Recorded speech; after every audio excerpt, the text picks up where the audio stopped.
Douglas and twins and they had from Scotland to help Sir Topham Hatt, but only one engine had been expected. The twins meant well, but did cause confusion.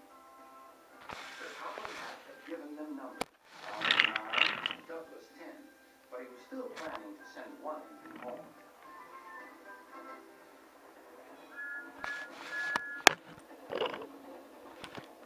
There was a brake van in the yard that had taken a dislike to Douglas. Things always went wrong when he had to take it out. His trains were late and he was blamed.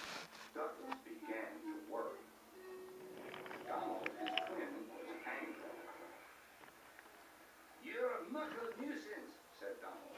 "It's to leave you behind that you want me." "You can't," said the brake van. "I'm essential." "Ah, are you?" Donald burst out. "You're nothing but a screeching and a noise when all's said and done.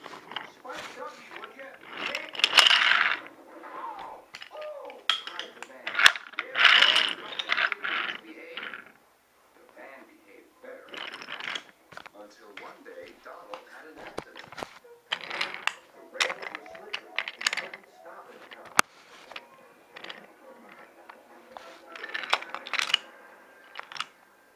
Donald wasn't hurt, but Sir Topham Hatt was most annoyed. "I am disappointed, Donald. I didn't expect such clumsiness from you. I had decided to send Douglas back and keep you." "I'm sorry, sir," said Donald. "I should think so, too. You have upset my arrangement.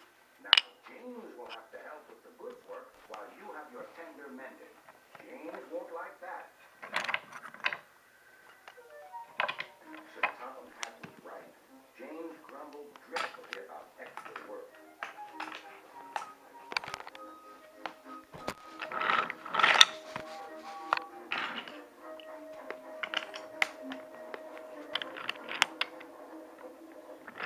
"Anyone would beat," said Douglas, "that Donald had had his accident on purpose. I hear tell about an engine and some car wagon." "Shut up," said James. "It's not funny." He didn't like to be reminded of his own accident. "Well, well, well.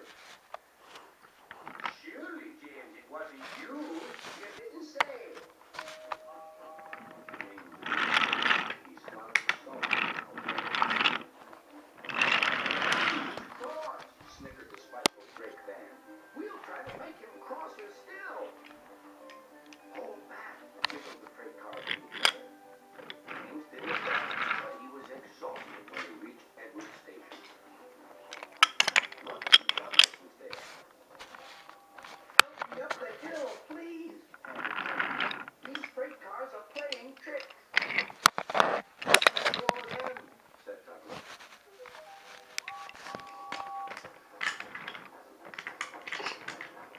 Slowly but surely, Douglas forced the freight cars up the hill. "I can't do it! I can't do it! Leave it to me!" shouted Douglas. The conductor was anxious. "Go steady! The van's breaking!"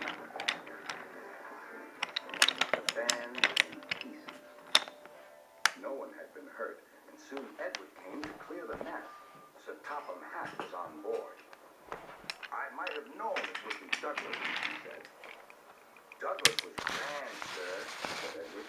"James had no steam left, but Douglas worked hard enough for 3. I heard him from my yard."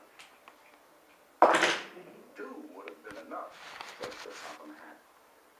"I want to be fair, Douglas. I don't know. I really don't know."